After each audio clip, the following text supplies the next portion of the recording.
ஆண்டவராகிய இயேசுவின் நாமத்தில் உங்கள் யாவருக்கும் என்னுடைய அன்பின் நல்வாழ்த்துக்கள்.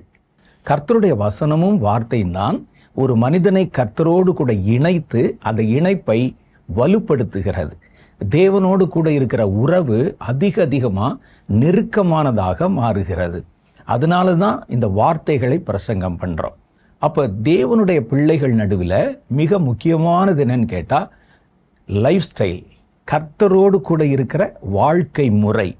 கிறிஸ்தவர்கள் வாழ்வதற்குன்னு ஒரு தனி வாழ்க்கை முறையை வேதம் நமக்கு கற்பித்து கொடுக்கிறது. உலக மக்களுடைய வாழ்க்கை, அவர்களுடைய பாரம்பரியம், இனப்பிரிவு, மொழி பிரிவு, ஜாதி பிரிவு, இதனுடைய அடிப்படையில் ஒவ்வொருவரும் ஒவ்வொரு பழக்க வழக்கங்களை வச்சிருக்கிறாங்க.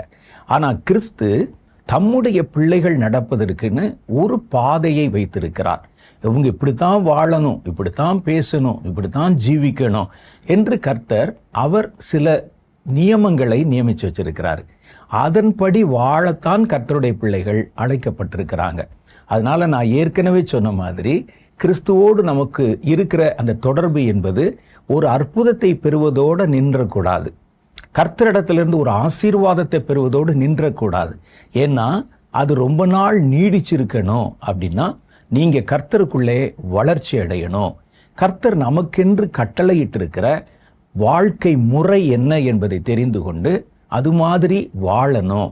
மற்றவர்கள் வாழ்வதைப் போல வாழ்ந்து கொண்டு இயேசுவையும் ஒரு தெய்வம் என்று நம்முடைய வாழ்க்கையோடு இணைத்து கொள்வது என்பது கஷ்டம். அப்படி நீங்க பழைய பாரம்பரியங்களை நீங்கள் கடைபிடித்து கொண்டு இயேசுவோடு கூட வாழ்வதாக இயேசுனுடைய பேரை மாத்திரம் சொல்லி கொண்டிருந்தா நம்ம பெற்றுக்கொண்டிருந்த நன்மைகளில் நிலைக்கவும் முடியாது, இந்த புதிய வாழ்க்கையிலே வளரவும் முடியாது.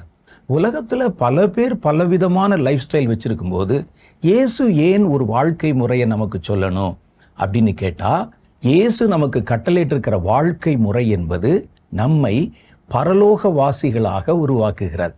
ஒருத்தன் பரலோகத்துக்குள்ளே போகணும்னா நித்திய ஜீவன் சொல்கிறோமே, மரணத்துக்கு பிறகு வருகிற ஒரு வாழ்க்கை, அந்த வாழ்க்கையை அவன் சுதந்திரிக்கணும்னா அதற்கு ஏற்ற ஒரு வாழ்க்கை முறையை இந்த உலகத்தில் அவன் வாழ்ந்திருக்கணும்.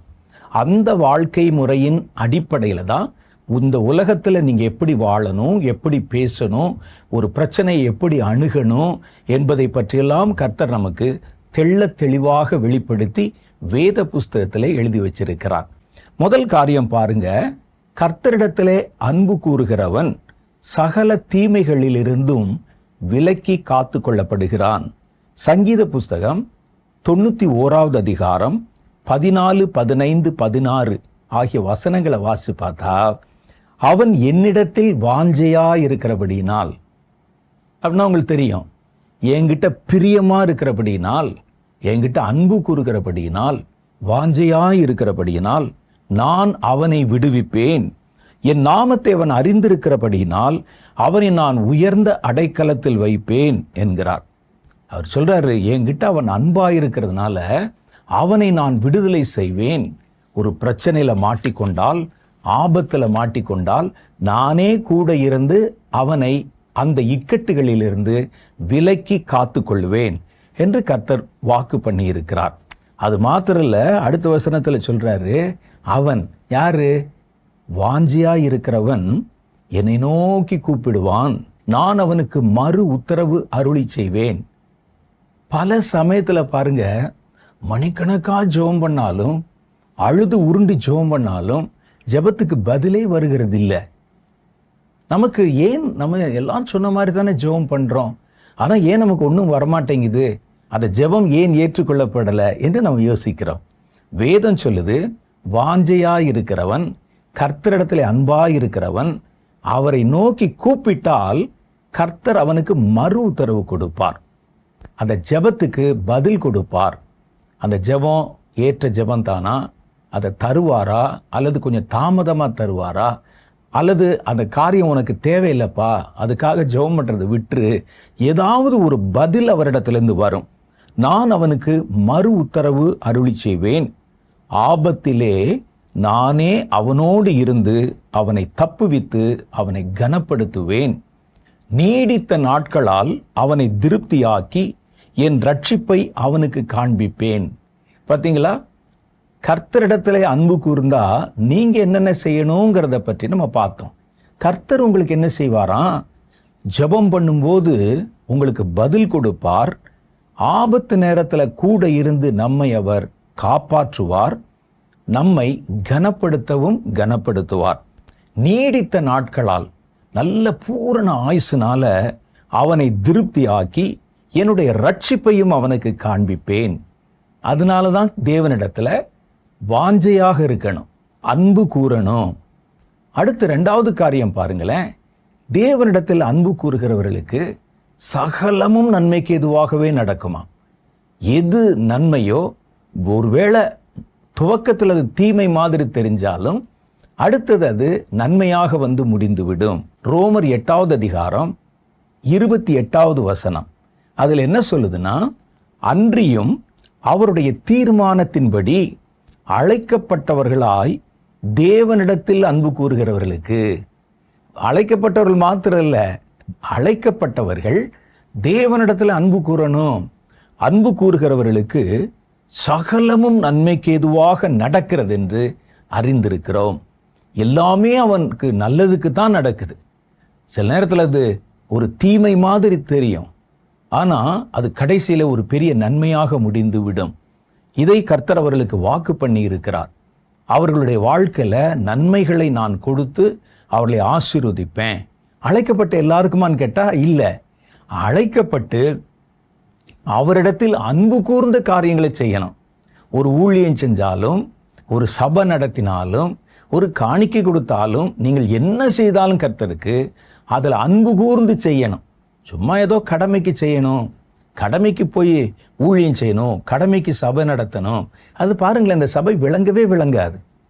கர்த்தருடைய ஆசீர்வாதம், தேவனுடைய அந்யோன்யம், கர்த்தருடைய அண்மை யார் மேலே இருக்குன்னு சொன்னால் அவரிடத்தில் அன்பு கூறுகிறவர்கள் மேலே இருக்கும் என்று கர்த்தர் வேதத்தில் எழுதி வைத்திருக்கிறார். 3வது காரியம் பாருங்க, அவர்களை மகிமையினால் நிரப்பி நல்ல பரலோகத்தின் பலன்களை அடைய பண்ணுகிறார். 1 பேதுருவின் புஸ்தகம் 1வது அதிகாரம் 8வது வாக்கியம் இப்படி சொல்லுகிறது, அவரை நீங்கள் காணாமல் இருந்தும் அவரிடத்தில் அன்பு கூறுகிறீர்கள். சிலர் நேராக பார்த்தோன்னே அப்படியே வந்து உருகி வழிஞ்சிருவான், ஐயோ உன்னை மாதிரி உண்டா அப்படி அப்படின்னு.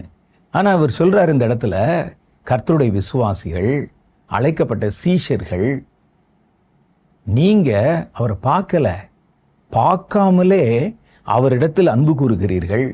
இப்பொழுது அவரை தரிசியாமல் இருந்தும் அவரிடத்தில் விசுவாசம் வைத்து சொல்ல முடியாததும் மகிமையில் நிறைந்ததுமாயிருக்கிற சந்தோஷமுள்ளவர்களாய் களி கூறுகிறீர்கள். அப்படிப்பட்டவங்க சொல்ல முடியாத பாக்கியத்தினால, ஆசீர்வாதத்தினால நிரப்பப்பட்டு பரலோக சந்தோஷம் உங்களுடைய பலனாக இருக்கிறது என்று பேதுரு அதை பற்றி சொல்றார்.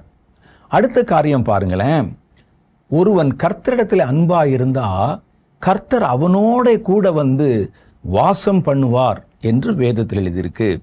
யோவான் சுவிசேஷம் 14வது அதிகாரம் அதில் 23வது வாக்கியத்தில் அவர் சொல்றாரு, இயேசு அவனுக்கு பிரதியுத்தரமாக, ஒருவன் என்னிடத்தில் அன்பாயிருந்தால் அவன் என் வசனத்தை கை கொள்ளுவான். அப்போ அன்பாயிருக்கிறவனுக்கு அடையாளம் என்னன்னா, அந்த வசனம் என்ன சொல்லுதுன்னு பார்த்து தன் வாழ்க்கையை வசனத்தின் அடிப்படையிலே அமைத்து கொள்ளுவான். அவன் என்னில் அன்பாயிருக்கிறதுனால என் பிதாவும் அவனிடத்தில் அன்பாயிருப்பார். பரலோகத்தில் இருக்கிற பிதாவானவரும் என்கிட்ட இவன் அன்பா இருக்கிறதுனால அவரும் இவன் மேலே அன்பாயிருப்பார். நாங்கள் பிதா குமாரன் பரிசுத்தாவியாகிய திரியேக தேவனாகிய நாங்கள் வந்து அவனோடே வாசம் பண்ணுவோம். வந்து பார்த்துட்டு போவோம் என்பது அல்ல. ஒரு அடிவிட்டு கிடந்தா வந்து பார்த்துட்டு 2 பழத்தை வாங்கி கொடுத்து பார்த்துட்டு போவாங்களே, அப்படி இல்லை. அடிக்கடி நம்மை வந்து சந்தித்து போவதாகவும் சொல்லலை.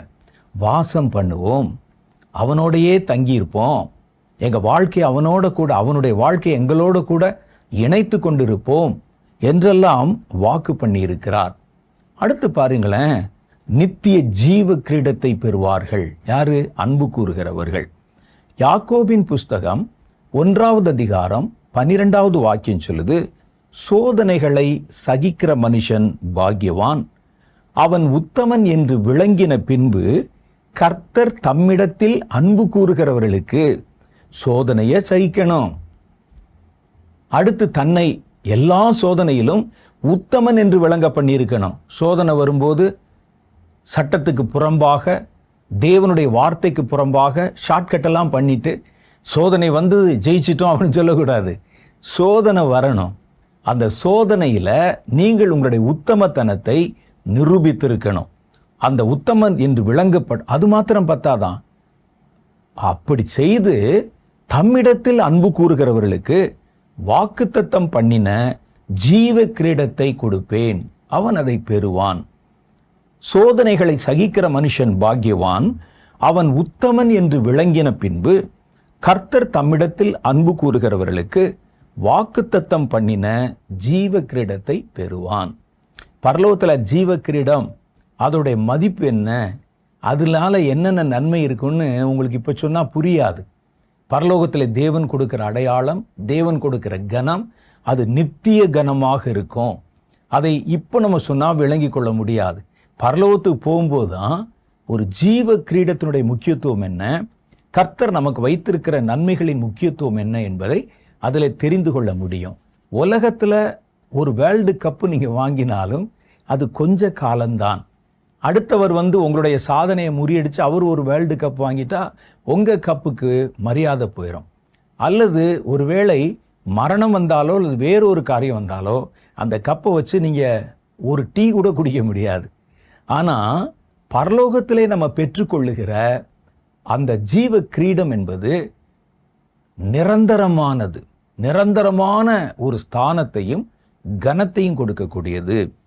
அடுத்து பாருங்க, யாக்கோபு 2:5 சொல்றாங்க, தேவனிடத்தில் அன்பாயிருக்கிறவர்கள் தேவனுடைய ராஜ்யத்தை சுதந்திரிப்பாங்க. ஒருவனுடைய மரணத்துக்கு பிறகு அவனுக்கு கொடுக்கப்படுகிற ராஜ்யம், பரலோக ராஜ்யம், அதை அவர்கள் சுதந்திரிப்பாங்க. தேவனிடத்தில் அன்பு செலுத்தாதவன் பரலோக ராஜ்யத்தை நினைச்சு கூட பார்க்க முடியாது. அவன் அழைக்கப்பட்டிருக்கலாம், அபிஷேகம் பண்ணப்பட்டிருக்கலாம், ஊழியம் செய்து கொண்டிருக்கலாம். ஆனால் அது அன்பு கூறணும். அன்பு கூறுகிறவர்கள் தான் பரலோகத்துக்குள்ளே போக முடியும். இங்கே நம்ம இருக்கும்போது நல்லா ஓடி உழைச்சி ஊழியம் செஞ்சுருப்போம், சர்ச்சு நடத்தியிருப்போம், காணிக்கை கொடுத்துருப்போம், இதெல்லாம் நம்ம வைத்து நினைத்து கொண்டிருக்கிறோம். ஆனால் வேதம் பாருங்கள், இதை எங்கள் அன்பு இல்லாமல் செஞ்சால் பரலோகத்திலே நமக்கு எந்த விதமான இடமும் கிடைக்காது. ஏன்னா பரலோகத்துக்குள்ளே நீங்கள் போன பிறகு ஊழியம் செய்ய முடியாது, சபையில் பிரசங்கம் பண்ண முடியாது, கர்த்தருக்கு காணிக்கை கொடுக்க முடியாது. ஆனால் அன்பு செலுத்த முடியும். அப்போ அந்த அன்பு செலுத்துகிறவர்களை பார்த்து தான் கர்த்தர் அந்த அன்புள்ள ராஜ்யத்திலே அவர்களை இணைத்து கொள்ளுகிறார். யாக்கோபு 2:5 உங்களுக்கு வாசிக்கிறேன் பாருங்க. என் பிரியமான சகோதரரே கேளுங்கள், தேவன் இவ்வுலகத்தில் தரித்திரரை விசுவாசத்தில் ஐஸ்வர்யவான்களாகவும், நீங்க நல்லா பார்க்கணும், விசுவாசத்தில் ஐஸ்வர்யவான்கள். நம்ம சொல்ற மாதிரி 10 காரு 10 பங்களா, அது வேற, அந்த டாபிக்குள்ள இப்ப நம்ம போக வேணாம். தரித்திரரை அவர்களுடைய விசுவாசத்திலே ஐஸ்வர்யவான்களாகவும் தம்மிடத்தில் அன்பு கூறுகிறவர்களுக்கு தாம் வாக்குத்தத்தம் பண்ணின ராஜ்யத்தை சுதந்திரிக்கிறவர்களாகவும் தெரிந்து கொள்ளவில்லையா? அவங்கள கர்த்தர் எதுக்கு தெரிஞ்சுக்கிட்டாரு? அன்பு கூறுகிறவர்களுக்கு தம்முடைய ராஜ்யத்தில் இடம் கொடுப்பதாக கர்த்தர் அதற்குத்தான் நம்மை அழைத்திருக்கிறார் என்று வேதம் நமக்கு தெளிவுபடுத்தி சொல்றது. அப்ப கிறிஸ்தவர்களுடைய வாழ்க்கை என்பது சட்டுன்னு ஒரு ஆள் வெளியிருந்து பார்த்தாலே அவர்களுடைய அன்பு அங்கே வெளிப்பட வேண்டும், புலப்படணும். அப்ப அதனுடைய முதல் படி தேவனிடத்தில் அன்பு கூறுவது. அந்த அன்பினுடைய 2வது பரிமாணம் அல்லது 2வது படி என்னன்னு கேட்டா, இயேசு சொல்றாரு, நீ உன்னிடத்தில் அன்பு கூறுவதைப் போல உன் அயலானிடத்திலும் அன்பு கூறுவாயாக. அது மனிதர்களுக்கு முன்னால கர்த்தருடைய வாழ்க்கையை நீங்கள் பிரதிபலித்து காட்டி கர்த்தருக்கு நீங்க சாட்சியா இருக்கிறதை அடையாளப்படுத்துகிறது. அதனால அடுத்த கட்டம் என்னன்னு கேட்டா, நீங்கள் உங்களிடத்தில் அன்பாயிருக்கிற மாதிரி உங்கள் அயலானிடத்திலும் அன்பு கூறணும். இதை பிறனிடத்தில் அன்பு கூறுதல் என்று இயேசு சொல்லுவார். அதற்கு உண்டான ஒரு வசனம் சொல்லுது, 1 யோவானுடைய புஸ்தகம் 4வது அதிகாரம் 7வது வசனம். பிரியமானவர்களே, ஒருவரில் ஒருவர் அன்பாயிருக்க கடவோம், ஏனெனில் அன்பு தேவனால் உண்டாயிருக்கிறது, அன்புள்ள எவனும் தேவனால் பிறந்து அவரை அறிந்திருக்கிறான். எனக்கு இந்த வசனத்தை படித்தாலே ஒன்றும் புரிய மாட்டேங்குது. ஒரு பிரசங்கத்தை கேட்டால் ஒன்றும் புரிய மாட்டேங்குது. தரிசனம் பார்க்குறேன், ஒன்றும் விளங்க மாட்டேங்குது. ஏதோ எனக்கு தெரிகிறது, கர்த்தர் ஏதோ பேச விரும்புகிறார், கண் முழிச்செழுந்தா மறந்து போயிடுது. அல்லது கர்த்தர் சில வார்த்தைகளை ஜெபத்திலே உணர்த்தி காமிக்கிறார், புரிய மாட்டேங்குது. ஏன் புரிய மாட்டேங்குதுன்னா, கர்த்தரை நீங்கள் அறிந்திருந்தால் கர்த்தருக்கு அடுத்த எல்லா காரியத்தையும் உங்களால் விளங்கி கொள்ள முடியும். அதற்கு ஒரு ஃபார்முலா என்ன சொல்றாங்கன்னா, நீங்கள் அன்புள்ளவர்களாயிருந்தால் தேவனாலே நீங்கள் பிறந்தவர்கள் என்று அடையாளம். அவரை நம்ம அறிந்து கொள்ள முடியும் என்பது நமக்கு கொடுத்திருக்கும் அதிகாரம். அப்போ அவங்க என்ன சொல்றாங்க, நீங்கள் அன்பிலே நிறைய நிறைய கர்த்தரை அறிகிற அறிவை நீங்கள் அடைந்து கொள்ளுகிறீர்கள். அப்ப இங்கே அவர் சொல்லும்போது, நீங்கள் ஒருவரில் ஒருவர் அன்பாயிருக்க வேண்டும். இதுதான் பிறனிடத்தில் அன்பு கூறுவது. நாம் தேவனை நேசிக்கிறவர்களாக இருந்தா நம்ம சக மனிதனையும் நேசிக்க அந்த அன்பு நம்மை நிரப்பி இருக்கும். அப்போ நம்ம அதுதான் கடவுளை நேசிப்பதற்குண்டான அடையாளம். நான் பக்கத்தில் இருக்கிற மனுஷனை நேசிக்க மாட்டேன், ஆனால் இயேசுன்னு சொன்னால் அவ்வளோதான் அழுதுருவேன். இயேசுன்னு சொன்னால் அப்படியே மனசு உருகிடும். அப்படியே ஜபத்தில் நின்னா கூனி குறுகி போய் கண்ணெல்லாம் அப்படியே செவந்து போய் இயேசு இயேசுன்னு சொல்லி. நீங்கள் உண்மையிலே அன்பு கொண்ட கர்த்தர் இதெல்லாம் பார்த்தெல்லாம் ஏமாற மாட்டாங்க. நாம் கர்த்தரிடத்தில் அன்பாயிருந்தால் நீங்கள் உங்கள் சக மனிதரிடத்தில் எப்படி இருக்கீங்கன்னு பார்ப்பாங்க. நீங்கள் அங்கே காமிச்ச அந்த அன்பு, பக்தி, வினயம், அது உங்கள் வாழ்க்கையினுடைய மற்ற நேரங்களில் பிரதிபலிக்குதா அப்படிங்கிறது முக்கியம். இயேசு சொல்லுகிறார், கண்களால் காண்கிற சகோதரனிடத்திலே அன்பாயிராதவன் தான் காணாத தேவனிடத்தில் அன்பாயிருக்கிறது எப்படி? எப்பவுமே பாருங்க, வார்த்தை ஜாலத்தினாலேயோ நம்ம மாய்மாலமான நடக்கைகளினாலேயோ கர்த்தரை மாத்திரம் ஏமாற்றவே முடியாது. பக்கத்தில் இருக்கவங்க என்ன சொல்லுவாங்க, இயேசுன்னா சொத்தை எழுதி கொடுத்துருவாருங்க. இயேசுக்கு சொத்தை எழுதி கொடுத்து என்ன செய்யணும்? இயேசுன்னு சொன்னால் உடனே அவர் எல்லாம் எவ்வளோ காணிக்கினாலும் எழுதிடுவாருங்க. ஐயோ எவ்வளோ அன்பாக இருக்கார் பாருங்க. ஜபத்தில் போனார்னா அப்படியே கையை கூப்புவதும், அப்படியே முட்டி போடுவதும், மோதி மோதி அழுவதும், இயேசு இயேசுன்னு சொல்லி. ஆண்டவர் சொல்றாரு, நீ என்கிட்ட அன்பா இருந்தா உன் பக்கத்தில் இருக்க சகோதரனிடத்தில் அன்பா இருப்பியே, பிறனிடத்தில் அன்பா இருப்பியே. தன் கண்களால் காண்கிற சகோதரனிடத்தில் அன்பு கூறாதவன் காணாதிருக்கிற தேவனிடத்தில் அன்பு கூறுவது எப்படி அப்படின்னு கர்த்தர் கேட்பார். 1 யோவானுடைய புஸ்தகம் 4வது அதிகாரம் 20, 21 ஆகிய வசனம் சொல்லுது, தேவனிடத்தில் அன்பு கூறுகிறேன் என்று ஒருவன் சொல்லியும் தன் சகோதரனை பகைக்கிறவன் பொய்யன். நான் சொன்னேன்ல, இவர் கோயிலில் போய் இவர் தான் முதல்ல ஆளாக நிற்பார், அங்கே நடக்கிற ஃபங்க்ஷன்லாம் தலைமை எடுத்து செய்வார், அங்கே இருக்கிற கமிட்டியில் உட்கார்ந்துருப்பார். கர்த்தருடைய ஊழியன்னு சொன்னால் ராத்திரி போல மைக் செட்டு கட்டுவார், சீரியல் பல்பு போடுவார், அசன பண்டிகைன்னு சொன்னால் போய் சமையல் பண்ணிகிட்டு இருப்பார். எல்லாம் நல்லது தான். பார்க்குறவங்க சொல்கிறாங்க எவ்வளோ அன்பாக இருக்கிறீங்க. எலெக்ஷன் வந்துட்டா அவ்வளோதான், ஆள் மாறிடுவார். கர்த்தரிடத்தில் எங்களுக்கு அன்பு, அந்த பலிபீடத்தை பக்கத்தில் கூட யாரும் போகக்கூடாது, வெட்டிடுவேன்னு சொல்லுவார். போச்சு, யாரும் தொடக்கூடாது, யாரும் போகக்கூடாது. எலெக்ஷன் வந்துச்சுன்னா உடனே வரிந்து கட்டி கொண்டு தன் கண் காண்கிற சகோதரனை துரத்துவதும் மிரட்டுவதும், ஆனால் கோயில் காரியங்களில் தன்னை ஒரு பக்திமான் போல காண்பித்துக் கொள்வதும். மனிதன் ஏமாறலாம். கடவுள் சொல்றாரு, அப்பா என்னிடத்தில் அன்பு கூறுகிறேன் என்று ஒருவன் சொல்லியும் தன் சகோதரனை பகைக்கிறவன் அவன் பொய் சொல்லுகிறான், பொய்யன். தான் கண்ட சகோதரனிடத்தில் அன்பு கூறாமல் இருக்கிறவன் தான் காணாத தேவனிடத்தில் எப்படி அன்பு கூறுவான்? அப்ப அவன் மாய்மாலம் இல்லை பண்றான். தேவனிடத்தில் அன்பு கூறுகிறவன் தன் சகோதரனிடத்திலும் அன்பு கூற வேண்டும் என்கிற இந்த கற்பனையை அவராலே பெற்றிருக்கிறோம். யாரால? கிறிஸ்துவால பெற்றிருக்கிறோம். அப்ப அவர் நமக்கு கொடுத்த கட்டளை என்னன்னா, கண் காண்கிற தன் சகோதரனிடத்துல, சகோதரனா கூட பிறந்தவங்க இல்லை, அது மாத்திரம் இல்லை, கூட பிறந்தவங்களும் தான், கூட பிறந்தவங்க மாத்திரம் இல்லை, கிறிஸ்துவுக்குள்ளே பிறந்தவர்கள், தேவனுடைய பிள்ளைகள், அவங்க எல்லாரிடத்திலும் நீங்க அன்பு கூறணும். அப்படி அன்பு கூறாமல் இருப்பது எப்படி? இந்த கட்டளையை நாம் அவரிடத்திலிருந்து பெற்றுக்கொண்டிருக்கிறோம். இயேசு தான் அதை சொல்லி இருக்கிறாரு அப்படின்னு சொல்றாங்க. 1 யோவானுடைய புஸ்தகம் 5வது அதிகாரம் 2வது வசனம் என்ன சொல்லுதுன்னா, நான் தேவனிடத்தில் அன்பு கூர்ந்து அவருடைய கற்பனைகளை கைக்கொள்ளும் போது தேவனுடைய பிள்ளைகளிடத்திலும் அன்பு கூறுகிறோம் என்று அறிந்து கொள்ளுகிறோம்.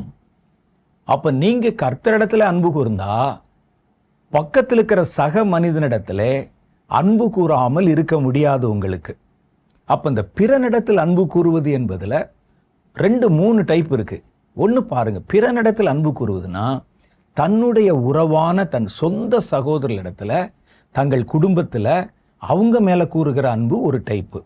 2வது, கிறிஸ்துவுக்குள் பிறந்த மற்றவர்கள், சபையில் இருக்கிறவங்க, உடன் ஊழியக்காரர்கள், கர்த்தரை ஏற்றுக்கொண்டவங்க, இவங்கெல்லாம் கூட சகோதரர்கள் தான். அவர்களிடத்திலே நம்ம அன்பு கூறுவது, தேவனுடைய பிள்ளைகளிடத்துல அன்பு கூறுவது, இந்த கட்டளையை தான் நம்ம பெற்றிருக்கிறோம் என்று வேதம் சொல்லுது. 3வது, உங்களுக்கு முகமே தெரியாதவன் யாருன்னு, அவன் மனிதன், அவ்வளவுதான், அவனுக்கு உதவி செய்வது. இது 3 சேர்ந்ததுக்கு பேர் தான் பிறனிடத்தில் அன்பு கூறுவது. உன்னுடைய உறவான சகோதரனிடத்தில் அன்பு கூறலாம். உங்களைப் போல கர்த்தரை நேசிக்கிற தேவ பிள்ளைகளிடத்தில் அன்பு கூறணும். உங்களுக்கு முகமே தெரியாத ஒரு ஆளு, அவன் மனிதன் என்கிற ரீதியிலே அவனுக்கு அன்பு செலுத்தணும். அவன் என்ன மொழியை சேர்ந்தவன், எந்த மதத்தை சேர்ந்தவன், எந்த இனத்தை சேர்ந்தவன், இவன் எந்த ஜாதி, இப்படிலாம் பார்த்து உதவி செஞ்சீங்கன்னா அது அன்பை கொச்சைப்படுத்துவதாகும். அப்ப பிறனிடத்தில் அன்பு கூறுவதில் 3 படி இருக்கு. தன்னுடைய உறவினர்களாகிய பிறன், அடுத்து 2வது தேவனுடைய பிள்ளைகளாகிய பிறன், 3வது மனிதனாகிய பிறன். அவன் யாருன்னே தெரியாது உங்களுக்கு, மனுஷன், அவ்வளவுதான். ஒருவேளை ஒரு பெரிய இக்கட்டில் இருக்கிறாரு, ஒரு ரோட்ல மயங்கி விழுந்து கிடந்திருக்கிறாரு. அவர் யாரு, என்ன இனம், என்ன நிறம், என்ன மொழி, இப்படிலாம் பார்த்து அவருக்கு உதவி செய்தீர்களானால் அது அந்த அன்பை கொச்சைப்படுத்துவது. இது 3 சேர்ந்ததுக்கு பேர் தான் பிறனிடத்தில் அன்பு கூறுவது என்று வேதம் சொல்லுகிறது. அது முதல் காரியம் பாருங்க, தேவனுடைய ஜனத்திடத்திலே அன்பு கூறுவது. 1 யோவான் 5வது அதிகாரம் 2 அதைத்தான் சொன்னது. நான் தேவனிடத்தில் அன்பு கூறும்போது, அவருடைய கற்பனைகளை கைக்கொள்ளும் போதும் நாம் தேவனுடைய பிள்ளைகளிடத்தில் அன்பு கூறுகிறோம் என்று அறிந்து கொள்ள வேண்டும். 1 யோவான் 4வது அதிகாரம் 20-21 சொல்றாரு, தேவனிடத்தில் அன்பு கூறுகிறவன் தன் சகோதரனிடத்திலும் அன்பு கூற வேண்டும் என்பதே கர்த்தர் விதித்த கற்பனை. மத்தேயு சுவிசேஷம் 23வது அதிகாரத்துல 8வது வசனத்துல பார்த்தா, ஆண்டவர் சகோதரர் என்றால் யாரை சொல்லுகிறார் அப்படின்னு ஒரு காரியம் நமக்கு சொல்லப்படுகிறது. நீங்களோ ரபி என்று அழைக்கப்படாதிருங்கள், கிறிஸ்து ஒருவரே உங்களுக்கு ரபியாக இருக்கிறார், ஒரு போதகராக இருக்கிறார். நீங்கள் எல்லோரும் சகோதரராக இருக்கிறீர்கள். நீங்க பாஸ்டா இருந்தாலும், போதகராக இருந்தாலும், பிஷப்பா இருந்தாலும், எதுவா இருந்தாலும் கர்த்தருக்குள் பிறந்த எல்லாருமே சகோதரர்கள். அப்ப நீங்க சகோதரர்கள் என்று யாரை நேசிக்கணும்னா, கர்த்தரிடத்தில் பிறந்தவர்களை எல்லாம் நீங்க நேசிச்சா நீங்கள் கர்த்தரால் பிறந்தவர்கள் என்பதை விசுவாசிக்கிறீர்கள் என்று அர்த்தம். உங்களோட கூட பிறந்தவங்க இருப்பாங்க, கூட பிறந்தவங்க, அவர்கள் நம்முடைய சகோதரர்கள் என்று நம்ம நேசிக்கிறோம். அவர்கள் எதிலே பிறந்தவர்கள்? புருஷ சித்தத்தினாலே உங்கள் சகோதரர்களாக பிறந்தவர்கள். உங்க தகப்பனுக்கும் தாய்க்கும் அவர்களும் பிறந்திருக்கிறாங்க. அப்ப ஒரு புருஷ சித்தத்தினால, ஒரு மாம்ச உறவினாலே பிறந்தவர்கள் சகோதரர்கள். ஆனா இவர்கள் தேவனுடைய பிள்ளைகள், தேவனுடைய ஆவியினாலே பிறந்தவங்க. எப்படி நீங்க தேவனுடைய ஆவியில பிறந்தீங்களோ அது மாதிரியே தேவனுடைய ஆவியிலே பிறந்தவங்க. அப்ப நீங்க சொல்லுங்க, அந்த சகோதரர்களை விட தேவனுடைய ஆவியிலே நம்மை போலவே பிறந்து, நம்மை போலவே ரட்சிக்கப்பட்டு, ஒரே இரத்தத்துல மீட்கப்பட்டவர்கள் ஒரு குடும்பத்தில் பிறந்த சகோதரர்களை விட அதிகம் தானே? ஆமா, அதான் அதிகம். ஏன்னா இவர்கள் தான் கடைசி வரைக்கும் கர்த்தருடைய ராஜ்யத்திலும் அந்த உறவு பின்தொடர போகுது. நம்ம கர்த்தருடைய இரத்தத்திலே பிறந்தவர்கள். அப்ப மாம்ச சித்தத்தில் அல்ல, புருஷ சம்பந்தத்தில் அல்ல, தேவனுடைய இரத்தத்திலே பிறந்தவர்கள் நம்முடைய சொந்த சகோதரர்களை விட இன்னும் அதிகம் என்பதுதான் வேதம் சொல்லுது. அவர்களிடத்திலே நம்ம அன்பு கூறணுமாம். நண்பர்கள் மற்றும் சிநேகிதர்களிடத்துல அன்பு கூறலாம், அன்பு கூறணும். வேதம் அதையும் சொல்லுது. அதுல என்ன சொல்லுதுன்னு போயிட்டா, யோவான் சுவிசேஷம் 15வது அதிகாரம் 12-13, நான் உங்களில் அன்பாயிருக்கிறது போல நீங்களும் ஒருவரில் ஒருவர் அன்பாயிருக்க வேண்டும் என்பதே என்னுடைய கற்பனையாக இருக்கிறது. சிநேகிதரிடத்தில் எப்படி அன்பு கூறணுமா? நண்பர்கள், ஃப்ரெண்ட்ஸு. ஒருவன் தன் சிநேகிதனுக்காக தன் ஜீவனை கொடுக்கிற அன்பிலும் அதிகமான அன்பு ஒருவரிடத்திலும் இல்லை. சிநேகிதன் என்பதுமே பிறன் தான். அவன் மேலே நம்ம கூறுகிற அன்பு அது எப்படின்னா உயிரை கொடுக்கிற மாதிரி இருக்கணுமா? இயேசு நமக்காக தன் ஜீவனை கொடுத்ததை போல ஒரு ஃப்ரெண்டுக்கு உயிரை கொடுக்கிற மாதிரி நேசிக்கணும் அப்படின்னு. ஒருவன் தன் சிநேகிதனுக்காக தன் ஜீவனை கொடுக்கிற அன்பிலும் அதிகமான அன்பு ஒருவரிடத்திலும் இல்லை. அடுத்து மூணாவது வரை தான் ரொம்ப முக்கியம். நாம் அறிந்திராத பிற மனிதர்களுக்கு உதவி செய்வது. இதை மனிதன் என்கிற ரீதியில் செய்யணும். ஜாதி பார்த்துட்டு, மொழி பார்த்துட்டு, மதம் பார்த்துட்டு, சில நேரத்தில் சில ஆட்க பாருங்க, வறுமையில் பசியில் போய் ஒரு 4 பேர்ட்ட கையேந்தி இறந்து ஏதாவது வாங்கி சாப்பிடணும்னு வச்சுருப்பாங்க.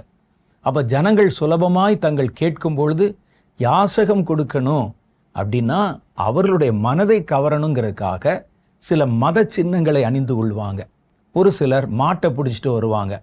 உடனே அவர்கள் பார்த்த உடனே இவன் வேற மதத்துக்காரன், இவனுக்கெல்லாம் நம்ம வந்து பிச்சை போடக்கூடாது, எந்த ஒரு உதவியும் செய்யக்கூடாது அப்படின்னு நம்ம இருந்தால் கிறிஸ்துவனுடைய அன்பை நம்ம வெளிப்படுத்த முடியாது. அவன் என்ன சொத்தையா நம்மகிட்ட எழுதி கேட்குறான்? இல்லை, அவர்களெல்லாம் பாருங்கள் இந்த மாதிரி சின்னங்களை வைத்து கொண்டு ஏமாற்றுகிறார்கள். என்ன ஏமாற்றிட்டான்?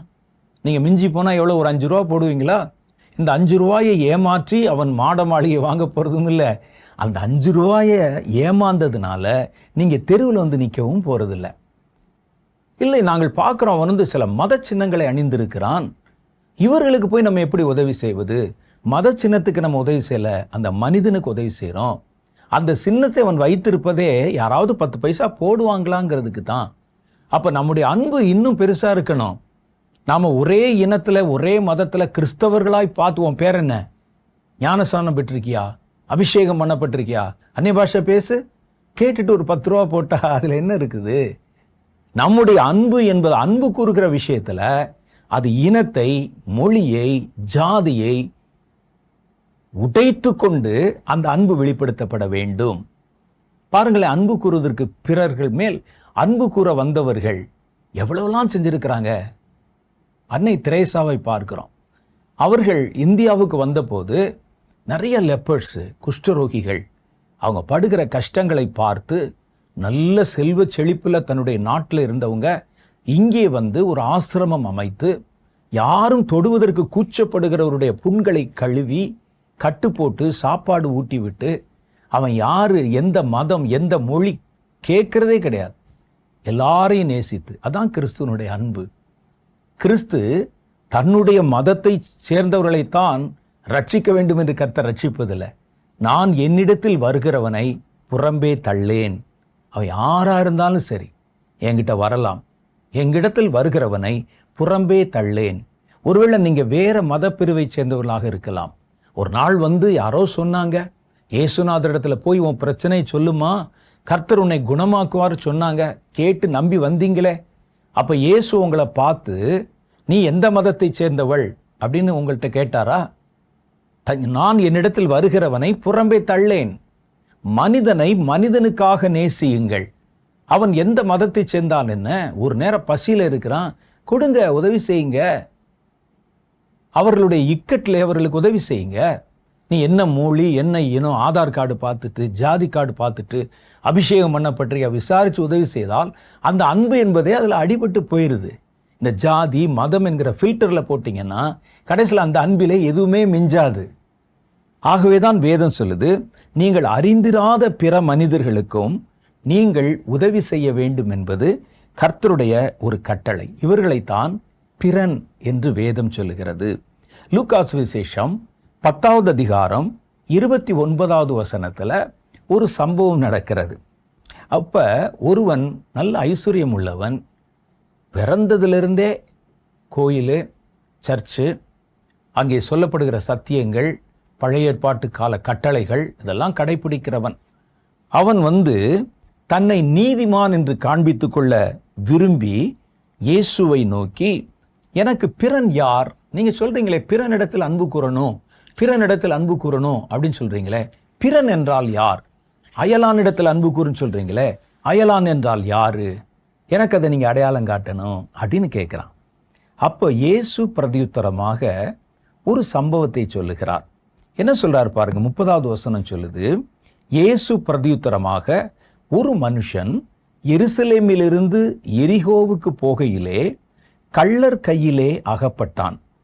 அவர்கள் அவனுடைய வஸ்திரங்களை முதற்கொண்டு உரிந்து கொண்டு அவனை காயப்படுத்தி குற்றுயிராக விட்டுட்டு போயிட்டாங்க. அவன் குற்றுயிரும் கொலையுருமாக கிடக்கிறான், கள்ளர் கையிலே அகப்பட்டு. அவன் யார் தெரியாது, அவருடைய விலாசம் தெரியாது, எந்த இனத்தை சேர்ந்தவன் தெரியாது, தேவையில இருக்கிறான், அவ்வளவுதான். அப்பொழுது தற்செயலாய் ஒரு ஆசாரியன் அந்த வழியிலே வந்து அவனை கண்டு அவன் பக்கமாக விலகி போனான்.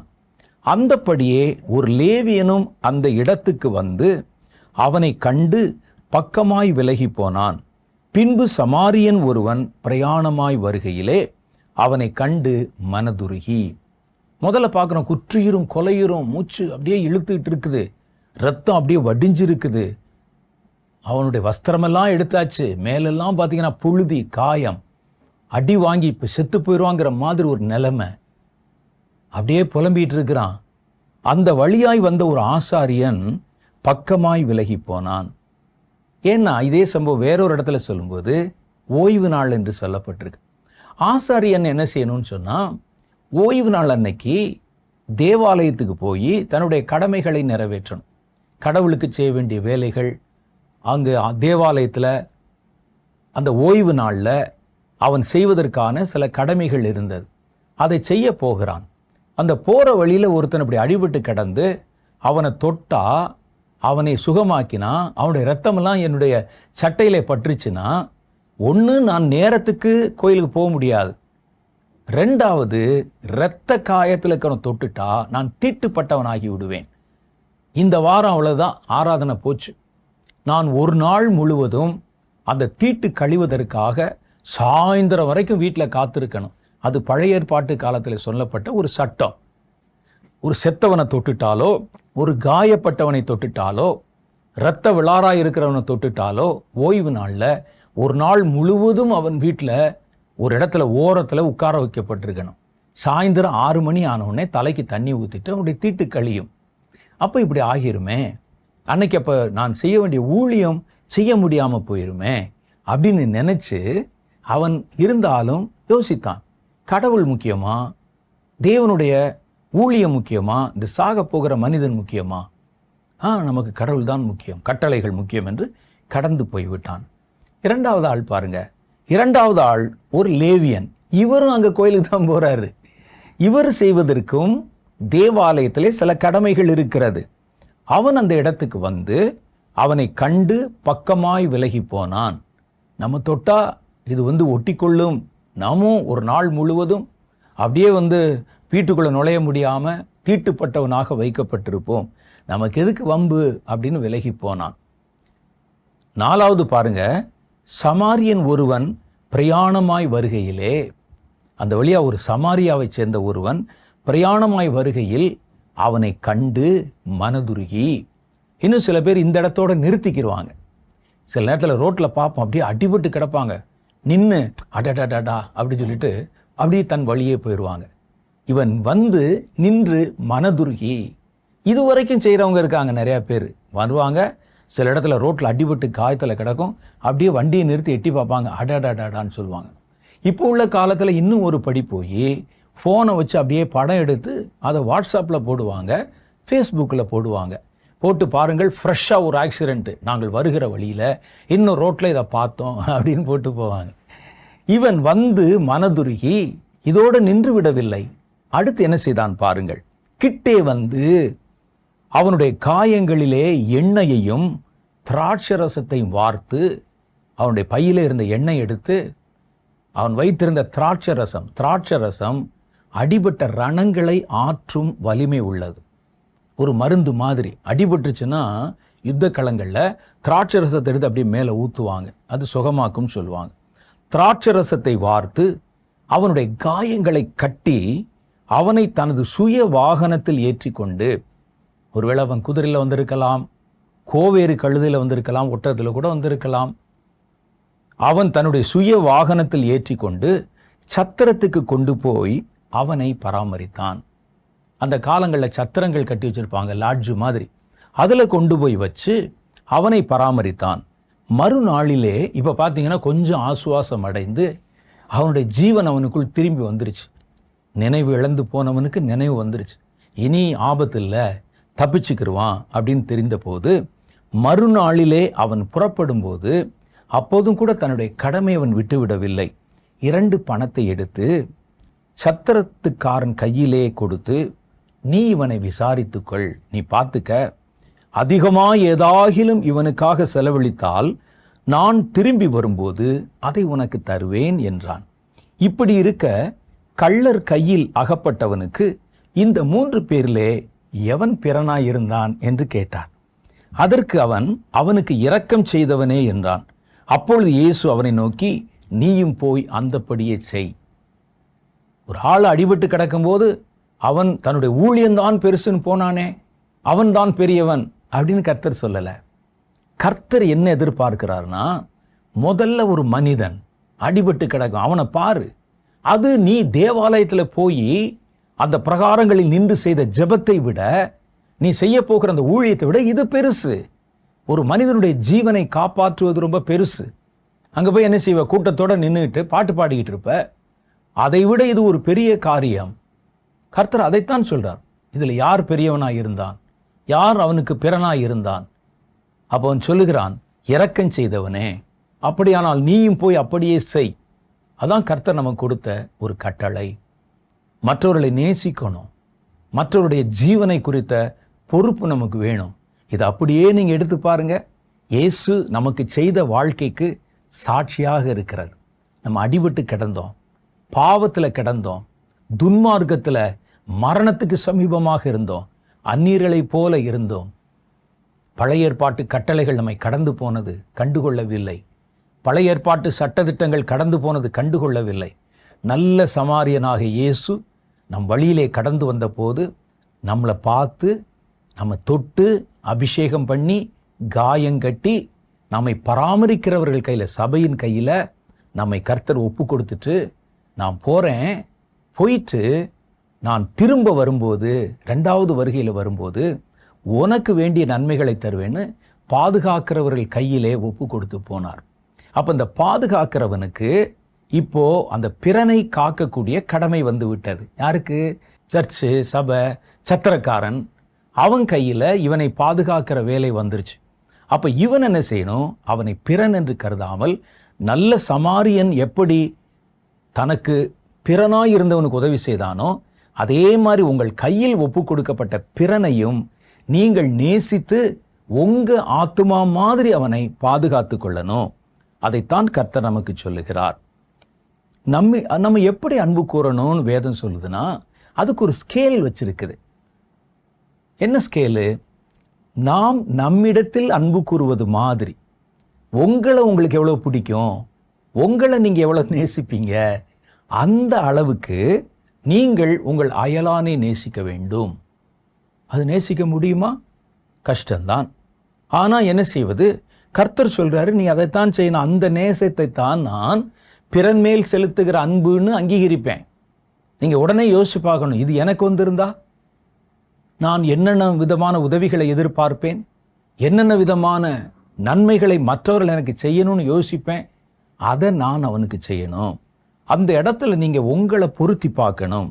மத்தேயு சுவிசேஷம் 22வது அதிகாரம் 39வது வசனத்தில் இயேசு சொன்னார், இதற்கு ஒப்பாயிருக்கிற 2ஆம் கற்பனை என்னவென்றால், உன்னிடத்தில் நீ அன்பு கூறுவது போல உன் அயலானிடத்திலும் அன்பு கூறுவாயாக. சும்மா அன்பு கூறுவாயாகன்னு நீங்கள் 10 ரூபா கொடுத்துட்டு நான் அன்பு கூர்ந்தேன்னு சொல்லுவீங்க. நீங்கள் ஏதாவது அவனுக்கு தேவையில்லாத ஏதாவது ஒரு காரியத்தை கொடுத்துட்டு அன்பு கூர்ந்தேன்னு சொல்லிடுவீங்க. அவர் ஒரு ஸ்கேல் வச்சிருக்கிறாரு, ஒரு அளவுகோல். நீ அன்பு கூறுகிறேன்னு சொன்னா கூட, நான் எதை பிறன் மேல் கொண்ட அன்பு என்று அங்கீகரிப்பேன்னு சொன்னா, நீ உன்னிடத்தில் அன்பு கூறுவதைப் போல உன் அயலானிடத்திலும் பிறனிடத்திலும் அன்பு கூறுவாயாக அப்படின்னு வேதம் சொல்லுகிறது. நம்மிடத்தில் நம்ம எப்படி அன்பு கூறுகிறோம் பாருங்க. நம்ம சரீரம்தான், நம்ம சரீரத்தில் ஒரு கால் கொஞ்சம் குட்டையாக இருக்குது. அப்போ சின்ன வயசுலேருந்து உங்களை பார்க்குறவங்க அந்த காலை காரணம் காட்டி பட்ட பெயர் வச்சு உங்களை கூப்பிடுறாங்க. நீங்கள் எங்கே போனாலும் அதையே சொல்கிறாங்க. அப்போது உங்களுக்கு மன சலிப்பு உண்டாகுது. என்ன இந்த கால், எனக்கு மற்ற உடம்புல எல்லா பகுதியும் நல்லா இருக்குது, வலது கால் நல்லா இருக்குது, இந்த இடது கால் போச்சு, பார்க்குறவர்களெல்லாம் என்னை ஏளனம் செய்து கேலி செய்கிறாங்க அப்படின்னு குறுகி போயிருப்பீங்க. உங்களுக்கு மற்றவங்க மாதிரி நடக்க முடியல, மற்றவங்க மாதிரி ஓட முடியல, மற்றவங்க மாதிரி ப்ராப்பராக நிற்க முடியல, மற்றவர்கள் சிலர் பேர் பார்க்கும்போது பச்சாதாபம் காட்டுறாங்க, அதெல்லாம் எனக்கு ஒரு மாதிரி மன உளைச்சலை உண்டு பண்ணுகிறது. அப்படி அந்த கால் மேலே உங்களுக்கு ரொம்ப கோபம். இந்த கால்னால தானே என் வாழ்க்கையே இப்படி போச்சு. ஒரு நாள் நீங்கள் கடந்து போகும்போது அந்த குறிப்பிட்ட காலில் ஒரு அடிபட்டுருச்சு, ரத்தம் வருது. இப்போ நீங்கள் என்ன செய்வீங்க? இந்த கால்னால தானே என்னுடைய பேரே பட்ட பேர் வச்சு கூப்பிடுறாங்க, இந்த கால்னால தானே என்னை மற்றவர்கள் ஒரு மாதிரி வித்தியாசமாக பார்க்குறாங்க, அடிபட்டால் படட்டும், இரத்த காயம் வந்தால் வரட்டும், அப்படியே அழுகி நாசமாய் போகட்டும் அப்படின்னு எவனாவது விடுவானா? இல்லை. அந்த காலை தூக்கி கொண்டு போய், அந்த காலை நடத்தி கொண்டு போய் உடனே ஒரு ஆட்டோ பிடிச்சி போய் டாக்டர்கிட்ட அந்த காலை காமிச்சு, வர்ற வழியில் ஒரு தகரம் கீறிச்சு டாக்டர், ஆழமான காயம், ரத்தம் ஓடிச்சு, கட்டு போட்டு வச்சிருக்கிறேன், அதை சுகமாக்குங்க, குணமாக்குங்க, எவ்வளோ செலவானாலும் பரவாயில்லன்னு கேட்பீங்கல்ல. அப்போ ஒரு குறை இருந்தால் கூட அது உங்களுடைய காலாக இருக்கிறதுனால அதில் ஒரு பாதிப்பு வரும்போது உடனே அதற்கு விசேஷித்த கவனம் செலுத்துகிறீர்கள். பிறனிடத்திலே பல குறைகள் இருக்கலாம். ஒருவேளை வேதம் அதைத்தான் சொல்லுகிறது, அவன் சாதாரணமான ஆள் கிடையாது, அவன் கோள் சொல்லி திரிகிறவன், அவன் துன்மார்கன், அவன் பிறன் நல்லவன் இல்லை, அதனால செய்ய மாட்டேன். ஆண்டவர் சொல்றாரு, உன்கிட்ட குறை இருந்தா, குறை இருக்கிற உன் காலில் அடிபட்டா, குறை இருக்கிற உன் காலை நீ எப்படி கவனிப்ப? அது மாதிரி உன்னை நீ நேசிப்பதை போல பிறனையும் நேசிக்கணும். அவன்கிட்ட குறை இருக்கும், அவன்கிட்ட பல்வேறு விதமான பிரச்சனை இருக்கும், நல்லவனா கூட இருக்க மாட்டான். ஆனால் அவன் திடீரென்று ஒரு இடத்துல அடிபட்டு கிடக்கிறான், அவன் ஒரு பெரிய ஒரு பிரச்சனையிலே மாட்டிக்கொண்டிருக்கிறான், உன்னிடத்தில் வந்து ஒரு உதவி என்று கேட்கிறான். இவனுக்கு போய் உதவி செய்யறதான்னு யோசிக்காம, எனக்கு பிறன் யார், என்னை நான் நேசிப்பதைப் போல, குறையுள்ள என் சரீரத்தை நான் நேசிப்பதைப் போல குறையுள்ள அந்த மனிதனையும் நேசிக்க வேண்டும். அதைத்தான் ஆண்டவர் சொல்லுகிறார். உன்னிடத்தில் நீ அன்பு கூறுவதைப் போல உன் அயலானிடத்திலும் அன்பு கூறுவாயாக என்பதே அவர் நமக்கு கொடுத்திருக்கிற பிறன் மேல் காட்ட வேண்டிய அன்பின் அளவுகோல். கிறிஸ்து நம்மில் அன்பா இருக்கிற மாதிரி நம்ம பிறனிடத்துல அன்பா இருக்கணுமா? முதல்ல நீங்க உங்ககிட்ட அன்பா இருக்கிற மாதிரி பிறனிடத்துல அன்பா இருங்க. ரெண்டாவது, கிறிஸ்து உங்ககிட்ட எப்படி அன்பா இருக்கிறாரு, அது மாதிரி நீங்கள் அவரிடத்தில் அன்பா இருக்கணும். வேதம் சொல்லுது, யோவான் சுவிசேஷம் 15வது அதிகாரம் 12வது வசனம், நான் உங்களிடத்தில் அன்பாயிருக்கிறது போல நீங்களும் ஒருவரில் ஒருவர் அன்பாயிருக்க வேண்டும் என்பதே என்னுடைய கற்பனையாயிருக்கிறது. அவ முதல்ல நீ உன்னை நேசிக்கிற மாதிரி அவனை நேசி, ரெண்டாவது நான் உன்னை நேசிக்கிற மாதிரி நீ அவனை நேசி.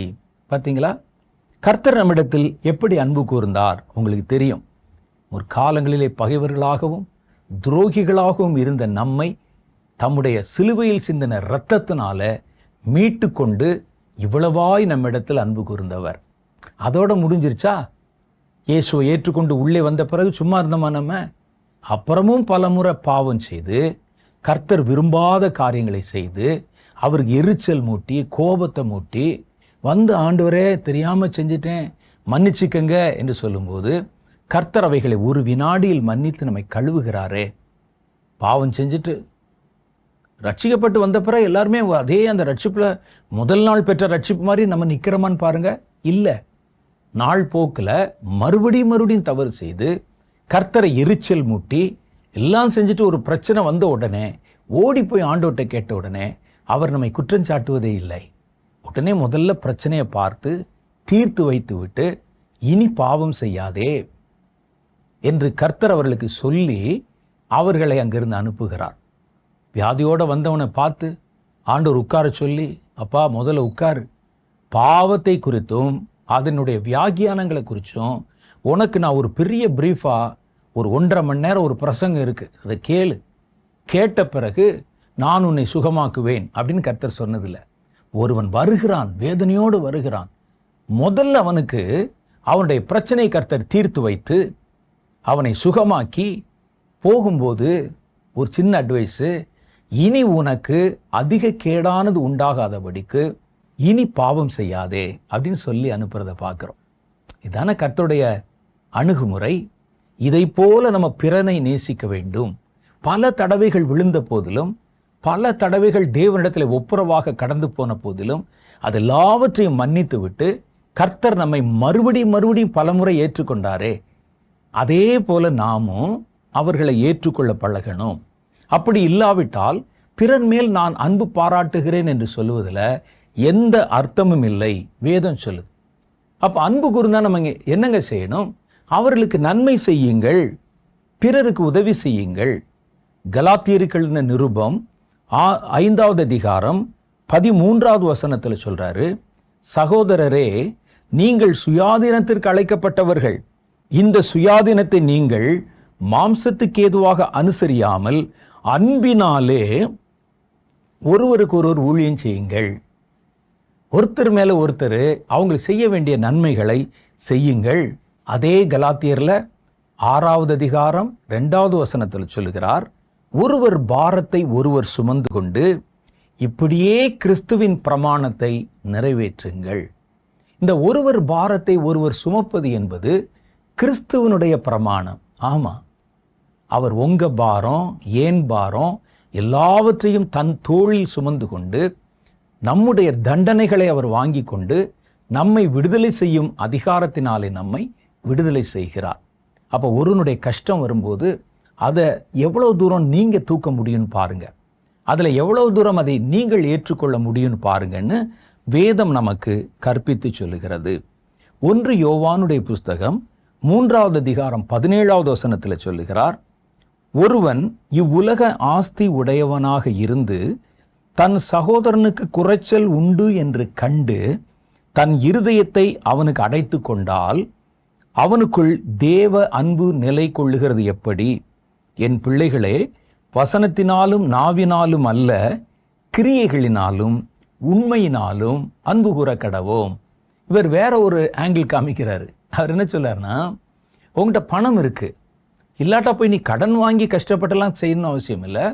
பணம் இருக்கு உங்ககிட்ட, அப்பொழுது உன் சகோதரன்னா உங்களுக்கு தெரியும் ஏற்கனவே, தேவனுடைய பிள்ளைகள் அல்லது உங்க கூட பிறந்த சகோதரனாலும் சரிதான், ஒரு குறைச்சல் உண்டாகி உங்ககிட்ட வந்து கேட்குறான், எனக்கு ஏதாவது இந்த இக்கட்டு நேரத்தில் எனக்கு உதவி செஞ்சு விடுங்க, என்னை கொஞ்சம் கைதூக்கி விடுங்க, எனக்கு வசதி வரும்போது நான் திரும்ப தருகிறேன் அப்படின்னு சொல்லும்போது நாம் அவனுக்கு நம்முடைய செவிகளை அடைத்து கொண்டால் அல்லது இருதயத்தை அடைத்து கொண்டால், அப்படிலாம் ஒன்றும் இல்லைப்பா, நானே பாரு எவ்வளோ கடன் வாங்கி எவ்வளோ கஷ்டத்தில் இருக்கிறேன், எவ்வளோ வேதனையில் இருக்கிறேன் என்று நீங்கள் உங்கள் கதவுகளை அடைத்து கொண்டால் உங்களுக்குள் தேவ அன்பு இருக்கிறது என்று எப்படி சொல்ல முடியும் என்று கேட்கிறார்.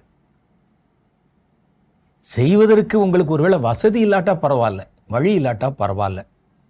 நான் பார்த்திருக்கிறேன், ஒரு மனிதர் எனக்கு ரொம்ப நெருக்கமானவர், வேண்டியவர், அவருக்கு சில சமயத்தில் அவருடைய நண்பர்களிடத்திலோ எங்கிருந்தாவது பணம் வரும்.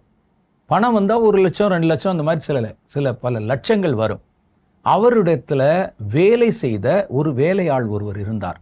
அவர் தான் போய் பேங்க்ல அந்த பணத்தை எடுத்துக்கொண்டு அல்லது யாராவது கொடுக்க வேண்டிய பணத்தை வாங்கி கொண்டு வந்து இந்த நண்பரிடத்துல கொடுப்பார். அதை வாங்கிட்டு உள்ள வச்சிருவார். ஒரு 3 லட்சம் வருதுன்னு வச்சுங்களேன், இந்த வேலையாள் தான் கொண்டாந்து கொடுப்பாரு. அதை வாங்கி உள்ள வச்சுக்கிடுவார். மறுநாள் காலையில் அந்த வேலையாளை அழைத்து, அப்பா நம்ம வீட்டில் கொஞ்சம் கடன் இருக்குது, அல்லது ஒரு ஈபி பில்லு கட்ட வேண்டி இருக்குது, அல்லது வேற ஒரு காரியம் தேவைப்படுது, ஒரு 8000 ரூபா உனக்கு இருக்குமா, எனக்கு கைமாறா கொடு அப்படின்னு சொல்லி கேட்பார். நான் ஒரு நாள் அதை பார்த்துட்டு ஆச்சரியப்பட்டேன். நேற்று சாயந்தரம் தான் இவ்வளோ பணம் வந்திருக்குது, அந்த வேலையாளை அழைத்து 8000 ரூபா கடன் கேட்குறீங்களே என்னன்னு கேட்டேன். இது நான் எதுவும் கூட்டி குறை சொல்ல நான் பார்த்தது கண்ணுக்கு முன்னால். அப்பொழுது அவர் சொன்னார், நான் 3 லட்சம் கையில் அந்த பணம் வந்திருக்குன்னு தெரிஞ்சா நாளைக்கு இவன் வந்து தன் பிரச்சனையை சொல்லி என்கிட்ட கடன் கேட்டுருவான். அதனால் நான் முந்தி கொண்டு அவனிடத்துல கடன் கேட்டுட்டா என்கிட்ட ஒரு பைசா இல்லைன்னு நினச்சிட்டு அவன் எனக்கு கடன் கொண்டாந்து கொடுத்துட்டு என் மேலே பரிதாபப்பட்டு போயிடுவான் அப்படின்னு. எவ்வளோ ஞானம் பாருங்கள். அப்போ நான் கேட்டேன், அவன் தானே கொண்டு வந்து உங்கள்கிட்ட பணத்தை கொடுத்தான், உங்கள்கிட்ட பணம் இருக்கிறது என்பது அவருக்கு தெரியாதா அப்படின்னு கேட்டேன். அவர் ஒருவேளை அவன் கொண்டு வந்து கொடுத்தான், நான் வேற செலவுக்கு வாங்கின கடனுக்கு இதை கொடுத்துட்டேன் அப்படின்னு நினச்சிக்கிடுவான். இதெல்லாம் நிறைய விஷயம் இருக்குது அப்படின்னு சொன்னார். இவர் ஒரு தேவனை அறிந்த ஒரு தேவ மனிதன். அவர் வந்து எவ்வளோ தந்திரமாக நடக்கிறார் பாருங்க. என்கிட்ட இருக்கிறது தெரிஞ்சிருச்சுன்னா அவன் வந்து கடன் கேட்டுருவான். எவ்வளோ பெரிய மனசு பார்த்தீங்களா? இது நான் கண்ணால் பார்த்தது, யாரோ சொல்லி கேட்டதில்லை. அப்போ அதில் பார்க்குறோம், ஒருவன் செய்வதற்கு வசதி இருந்தும் தன் இருதயத்தை அவன் அடைத்து கொண்டால் அவனுக்குள் தேவ அன்பு குடிகொண்டிருப்பது எப்படி என்று கர்த்தர் கேட்கிறார். என் பிள்ளைகளே, வசனத்தினாலும் நாவினாலும் அல்ல. நம்ம நினைக்கிறோம் பிற இடத்துல அன்பு கூறுதுன்னு சொன்னால் உட்கார வச்சு அட்வைஸ் பண்ணுறது. நீ என்ன செஞ்சுருக்கணும், நீ செஞ்சது தப்பு, நீ வந்து பாரு, உனக்கு அப்படி தான்ப்பா இருக்கும், நான் ஜெபம் பண்ணுறேன் தம்பி, வலிக்குதா, வேதனையாக இருக்கா அப்படின்னு கேட்கறது இல்லை. உன் பேச்சை வச்சு அவனுக்கு என்ன ஒரு பிடி உப்புக்கு பிரயோஜனப்படுமா? வசனத்தினாலும் நாவினாலும் அல்ல. நாவினால் தான் பேசலாமே எல்லாரும். கிரியையினாலும் உண்மையினாலும் அன்பு கூற கடவோம். இதே மாதிரி நான் பார்த்த இன்னொரு மனிதன், அவரும் ஒரு தேவ மனிதர் தான். அவர் பேசினா யாருமே உருகிடுவாங்க. அவ்வளவு அழகாக வந்து ஒவ்வொருவர் மேலும் தோளில் கை போட்டு, ஐயோ உன் பிரச்சனை. ஆனால் எனக்கு தெரிந்து 10 பைசா கிள்ளி தர மாட்டார். அவர் யாருக்கும் உதவி செய்ய மாட்டார். நான் ஆச்சரியப்பட்டிருக்கிறேன். ஆனால் அவர் சொல்லுவார், நம்ம அவனுக்கு அந்த நேரத்தில் கொடுக்குற ஆறுதல் இருக்குது பாருங்க, அது நம்ம 10 லட்சம் பணத்தை கொடுத்தா கூட அவனுக்கு அந்த ஆறுதல் கிடைக்காது. அப்போ என்னை கர்த்தர் ஆறுதலின் ஆவியினாலே நிரப்பி வச்சிருக்கிறார். அப்படியா தங்கம், அப்படியா ராஜா அப்படின்னு சொன்ன உடனே அவன் அப்படியே பாருங்க எப்படி சந்தோஷமாகிறான். அதுக்கு தான் கர்த்தர் வச்சிருக்கிறார். நீங்கள்லாம் இப்படி செய்வீங்கன்னு சொல்லித்தான் கர்த்தர் சொல்லுகிறார், நீ நாவினாலும் வசனத்தினாலும் மாத்திரமல்ல கிரியைகளினால் அவனுக்கு உதவி செய்யணும். செய்வதற்கு திராணி இருக்கும்போது அதை நம்ம செய்யணும். அதே சமயத்தில் திராணி இல்லாமல் இருக்கும்போது நீங்கள் கடன் வாங்கிலாம் செய்யணும்னு அவசியம் இல்லை. வேதம் சொல்லுது, திராணி இருக்கும்போது நீங்கள் செய்யுங்க. உங்கள் கையில் இருக்கிற அளவில் கேட்குறான். நீங்கள் போய் மற்ற இடத்துல கடன் வாங்கிட்டு ஜாமீன் கையெழுத்து போட்டு அதெல்லாம் செய்ய வேண்டியதில்லை. நீதிமொழிகளின் புஸ்தகம் 3ஆவது அதிகாரம் 27-28 சொல்லுது, நன்மை செய்யும்படி உனக்கு திராணி இருக்கும்போது அதை செய்யத்தக்கவர்களுக்கு செய்யாமல் இராதே. உன்னிடத்தில் ஒரு பொருள் இருக்கையிலே உன் அயலானை நோக்கி நீ போய் திரும்பி வா, நாளைக்கு தருவேன் என்று சொல்லாதே. அவன்கிட்ட இருக்குல்ல, செய்ய முடியுமில்ல, உடனே நீ என்ன செய்ய, இருந்தால் உடனே அவனுக்கு கொடு. திராணி இருக்கும்போது. திராணி இல்லைன்னா போய் அந்நியனுக்காக பிணைபடுவது, அந்நியர்களுக்காக போய் நம்ம வந்து கஷ்டப்படுவது, வேற இடத்துல போய் கடன் வாங்குவது, வீட்டில் குடும்பத்தில் 1000 கடன் வச்சுட்டு என் நண்பன் கேட்டுட்டானேன்னு போகுது, அது வேண்டாம். அது கொஞ்ச நாளில் உங்களை சோர்வடைய பண்ணிவிடும். அப்போ எதை செய்தாலும் ஞானமாக செய்யணும். கர்த்தர் அதையுமே எதிர்பார்க்கல. நீங்கள் போய் யார்ட்டையா கடன் வாங்கிலாம் கொடுங்கன்னு கர்த்தர் சொல்லலை. அடுத்த காரியம் சொல்லுது பாருங்க, அந்நியர்களை உபசரியுங்கள். எபிரேயருக்கு எழுதின நிருபம் 13ஆவது அதிகாரம் 1-2 ஆகிய வசனங்கள் சொல்லுகிறது, சகோதர சிநேகிதம் உங்களிலே நிலைத்திருக்க கடவுது, அந்நியரை உபசரிக்க மறவாதிருங்கள், அதனாலே சிலர் அறியாமல் தேவ தூதர்களையும் உபசரித்ததுண்டு. அப்ப கர்த்தருடைய பிள்ளைகள் அந்நியரை உபசரிப்பதிலே ரொம்ப கவனம் செலுத்த வேண்டும். கர்த்தருடைய வேதம் அதை வலியுறுத்தி சொல்லுகிறது. உங்களுக்கு தெரியாதவன் தான், பாவம் பசியில் வந்திருக்கிறான், ஒரு வழிப்போக்கன், அவனுக்கு ஒரு நேரம் உணவை கொடுக்கறனால உங்களுக்கு ஒன்றும் பெரிய கஷ்டம் வந்துடாது. நம்ம வீட்டில் பாருங்க, பல நேரங்களில் உணவு சாப்பிட முடியாமல் அதை அப்படியே வச்சு வெளியெல்லாம் தூக்கி போடுவோம். எவ்வளவு பொருளை வந்து விரயம் செய்கிறோம் பாருங்கள். நான் இன்னைக்கு பார்த்தேன், ஒரு ஃபேஸ்புக்கில் பார்த்தேன், ஒரு நாளைக்கு எத்தனையோ 1000 கணக்கான டன்னு இந்தியாவிலே உணவுப் பொருள்கள் விரயமாக்கப்படுகிறது. ஒவ்வொரு இடத்துல ஒரு பர்த்டே ஃபங்க்ஷன் வச்சாங்கன்னா அதில் பார்த்தீங்கன்னா ஒரு அரை லாரி அள்ளலாம், பாதி கடிச்சிட்டு பாதி துப்பிட்டு அப்படியே மிச்சமாக வச்சுட்டு எல்லாவற்றையும் பொருளை விரயம் செய்வாங்க. அதே நேரத்தில் ஒரு அந்நியன் வந்து கேட்டால் அவர்களுக்கு கொடுப்பதற்கு மனசு வராது. கர்த்தர் சொல்லுகிறார், அந்நியரை உபசரிக்க நாடுங்கள். அந்நியரை உபசரிப்பதனால அதனால் அறியாமல் சிலர் தேவ தூதர்களை உபசரித்ததுண்டே. இதை பற்றி நான் உங்ககிட்ட நிறையா பேசணும். சிலருக்கு தெரியாது. சில சமயங்களில் தேவ தூதர்கள் வந்திருப்பாங்க. தேவ தூதர்கள் 2 டைப் இருக்கிறாங்க. ஒன்று, தேவனுடைய வார்த்தைகளை சுமந்து செல்லுகிற கர்த்தருடைய ஊழியக்காரர்கள். அவங்க தேவனுடைய தூதுகளை கொண்டு வர்றவங்க. இன்னொன்று, உண்மையிலே வானத்திலிருந்து இறங்கி வருகிற தேவ தூதர்கள். அவர்களை சிலர் அந்நியர்கள் என்று நினைத்து உபசரிச்சிருக்கிறாங்க. அதெல்லாம் நம்புற மாதிரி அங்கே இருக்கு. அப்புறம் தேவ தூதர்கள் வருவாங்க, அது நம்ம கொடுக்கறத சாப்பிடுவாங்க, இதெல்லாம் நம்ப முடியுமா அப்படின்னு ஒரு கூட்டம் பேர் சொல்லுவாங்க. ஆனால் வேதத்தில் தேவ தூதர்கள் இறங்கி வந்து ஆபிரகாம் அவர்கள் இறங்கி வர்றதை பார்க்குறாரு. அவருக்கு முன்னால் வந்து அங்கே கூட வந்து உட்கார்ந்து ஆபிரகாமுடைய மனைவி அந்த 3 பேருக்கும் சமையல் பண்ணி அவங்கள சாப்பிட வைக்கிறாங்க. அவர்கள் சாப்பிட்ட பிறகு, ஒருவேளை அவர்கள் தேவனுடைய வார்த்தைகளை சுமந்து கொண்டு வந்த ஒரு தீர்க்கதரிசிகள் அல்ல அப்படின்னா கூட அவர்களையும் தூதர்கள் என்ற வார்த்தையிலே சொல்லலாம். அப்படி இல்லை. இவங்களுக்கு சாராள் சமையல் பண்ணுறாங்க. இவர்கள் வெளியே உட்கார்ந்து பேசி கொண்டிருக்கிறாங்க. சமைத்த பொருளை கொண்டு வந்து கொடுக்கிறார்கள். அந்த 3 தேவ தூதர்களோடு ஆபிரகாமும் வந்து சாப்பிட்றாரு. அதற்கு பிறகு ஆபிரகாமுக்கு சொல்ல வேண்டிய வார்த்தைகளை சொல்லி பலிபீடத்தின் நெருப்பில் ஏறி பரலோகத்துக்கு போயிடுறாங்க. அப்போ அது தேவ தூதர் தானே. அப்போ இந்த தேவ தூதர்கள் வானத்திலிருந்து இறங்கி வருவாங்களா? இறங்கி வந்தார்கள் என்று வேதம் சொல்லுகிறது. பூமியிலே மனிதருடைய உணவை புசித்தார்கள் சொல்லு. இப்போ வருவாங்களா? புதிய ஏற்பாட்டு காலத்தில் சொல்லுது, சிலர் அந்நியர் நினைச்சு தெரியாம தேவ தூதர்களுக்கு கூட சாப்பாடு போட்டிருக்கிறாங்க. அதனால நீங்கள் எப்பொழுதும் அந்நியரை உபசரிக்க மறவாதிருங்கள் சொல்றார். இதை பற்றி நிறைய பேச வேண்டியிருக்கு. இன்னைக்கு நேரம் ஆயிட்டதுனால நாளை தின நிகழ்ச்சியிலே நான் இதை குறித்து சில முக்கியமான விவரங்களை சொல்லி நான் அடுத்த காரியத்தையும் உங்களுக்கு விளக்கி சொல்ல ஆசைப்படுகிறேன். நம்ம இப்போ ஒரு சின்ன ஜெபம் செய்யும்படிக்கு தலைகளை தாழ்த்தி ஜெபம் பண்ணலாம். கிருபையில் ஐஸ்வர்யமுள்ள தேவனே, நாங்கள் அன்பு நிறைந்த ஒரு வாழ்க்கை வாழணும். தேவனிடத்தில் நாங்கள் அன்பு கூறணும், அயலானிடத்தில் அன்பு கூறணும் என்பதை குறித்து நாங்கள் ஆண்டவரை ஆழமாக தியானித்து கொண்டு வருகிறோம். எங்கள் இருதயத்தை உம்முடைய அன்பினால் நிரப்பும் ஆண்டவரே. நாங்கள் அநேகரை நேசிக்க, பிறனை நேசிக்க, அயலானை நேசிக்க உம்முடைய பூரண அன்பு எங்கள் மேல் இறங்கி வரட்டும். கற்றுக்கொண்டதை வாழ்க்கையில் அபியாசப்படுத்த எங்கள் உதவி செய்தருளும். வார்த்தைகளை கேட்ட ஒவ்வொருவரையும் பேர் பேராய் ஆசீர்வதியும். இயேசுவின் நாமத்தில் மன்றாட்டுகளை ஏற்றுக்கொள்ளும் எங்கள் பிதாவே. ஆமேன், ஆமேன்.